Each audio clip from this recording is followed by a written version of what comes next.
5 hal yang bikin orang lain gak nyaman ketika deket sama kita. Beberapa sifat yang kita punya ternyata seringkali tanpa sadar itu bikin orang lain gak nyaman. Kalau levelnya bikin gak nyaman doang sih masih mending. Tapi kalau udah bikin orang lain jadi benci, itu yang lebih parah. Seringkali hal-hal kecil yang kita lakukan itu punya dampak besar terhadap orang-orang sekitar kita, yang membuat penilaiannya terhadap kita menjadi buruk. Kita semua pengen disukai dan disenangi orang banyak, tapi tanpa sadar justru kita melakukan beberapa hal yang membuat orang lain malah gak suka sama kita. Nah, apa aja sih sifat-sifat itu? Yuk langsung aja kita bahas. Yang pertama, terlalu banyak cerita tentang diri sendiri. Salah satu sifat yang bikin orang lain sebel sama kita adalah ini, terlalu banyak bercerita tentang diri sendiri. Sebenarnya hal ini wajar kalau ada porsi yang wajar juga tentunya. Karena berbagi tentang pengalaman melalui cerita tentang diri sendiri bisa membuat orang lain lebih kenal dengan kita. Tapi dampaknya akan negatif dan cenderung gak baik kalau kita melakukan ini berlebihan. Ya contohnya misal setiap ketemu orang kita selalu cerita tentang diri kita sendiri, pamer pencapaian, bahkan yang paling parah adalah cerita tentang pengalaman yang gak pantas diceritain. Mungkin di bagian ini dari teman-teman udah paham sih maksudnya apa. Nah, kalau teman-teman ngerasa masih sering ngelakuin ini, biasanya karena kita masih belum punya empati terhadap orang lain, masih suka mencari validasi atau perasaan ingin diakui oleh orang lain. Jadi mulai sekarang kita bisa stop nih buat ngelakuin ini. Karena apa? Pada intinya merasa diri kita penting menurut orang lain itu gak akan ada artinya. Toh kalau mau jujur, di dunia yang serba abstrak ini orang-orangnya kebanyakan gak akan peduli sama kita gitu. Jadi ada baiknya mulai berubah buat belajar empati kepada orang lain, belajar menjadi pendengar dan perasa yang baik terhadap orang lain. Mencari pengakuan kepada orang lain gak bikin kamu terlihat hebat. Biarkan orang lain yang merasakan baiknya dirimu. Biarkan mereka yang menilai dan kagum terhadapmu tanpa kamu mengusahakan hal itu. Yang kedua, menasihati di depan orang banyak. Menasihati adalah tindakan yang sebenarnya ya maksudnya baik gitu. Tapi menasihati juga harus melihat adab dan situasi. Kalau kita menasihati orang lain di depan banyak orang dan apalagi tanpa diminta orang tersebut, itu akan menciptakan kesan bahwa kita terlihat superior. Kalau bahasa anak zaman sekarang ya kelihatan sok-sokan gitu. Selain karena orang tersebut akan merasa terintimidasi dan merasa malu bahkan tersinggung, dampak buruknya mungkin kita bakal merusak hubungan kita. Iya, mungkin kita mikirnya adalah pengen bantu dengan cara menasihati yang mana itu hal yang baik. Tapi kalau dengan cara kayak gini cuma bikin orang tersebut ngerasa gak dihargai. Berperilaku baik juga harus punya timing yang pas. Kalau gak pas kayak gini malah akan jadi bumerang buat kita. Nah terus apa nih solusinya? Kalau kita merasa perlu buat menasihati orang tersebut, bisa kita lakukan dengan cara pribadi. Entah itu ngomong ketika nggak ada orang, atau bisa chat personal. Selain ini, tindakan yang tepat dan lebih sopan, ini juga akan membangun hubungan menjadi lebih baik. Karena orang tersebut akan merasa bahwa ada yang berempati terhadap dirinya, ada yang peduli, dan ada yang memperhatikan.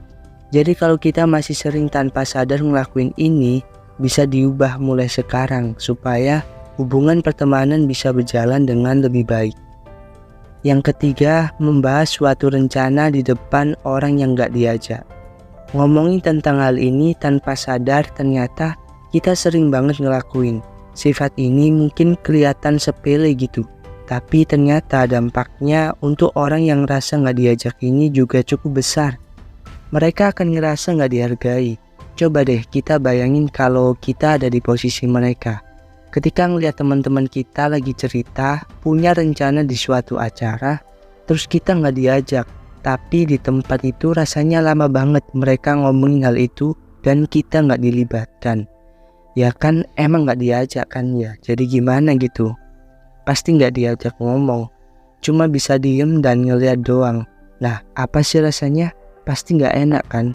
Nah, mungkin itulah perasaan orang-orang yang harus dengar teman-temannya cerita tentang suatu rencana tanpa melibatkan dirinya.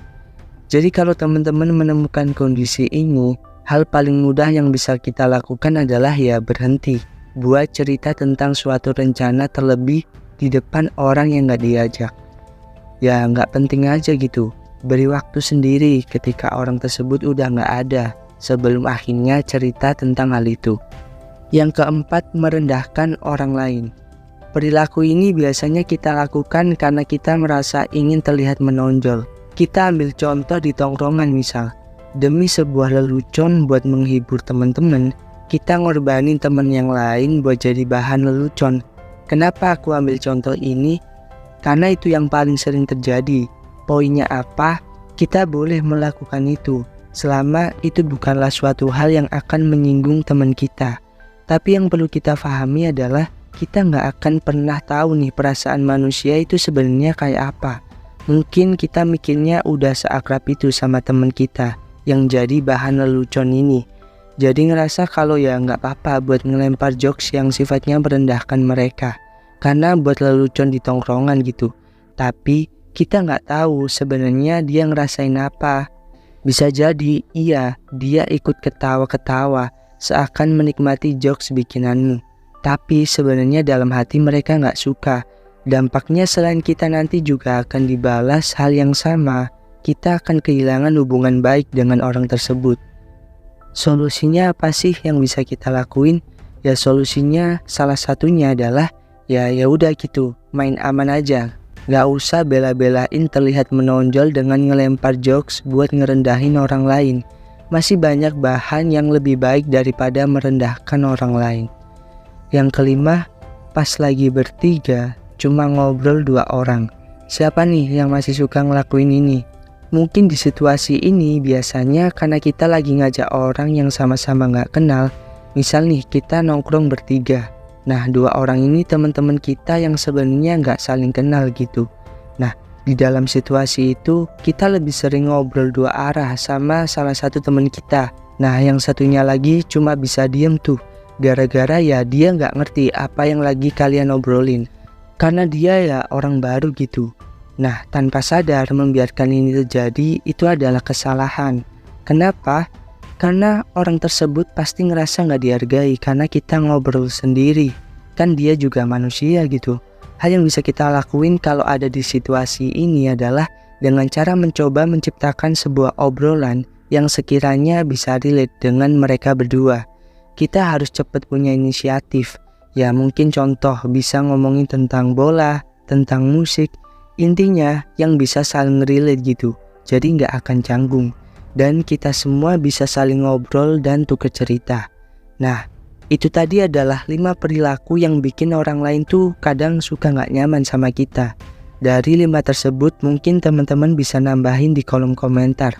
Kalau dirasa ada perilaku yang lain lagi ya. Terima kasih udah nonton video Your 20s ini. Semoga ada yang bisa dipetik meskipun sedikit.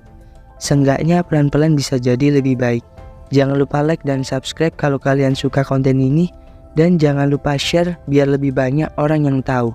Sekian aku Jody, sampai ketemu di video selanjutnya. See you.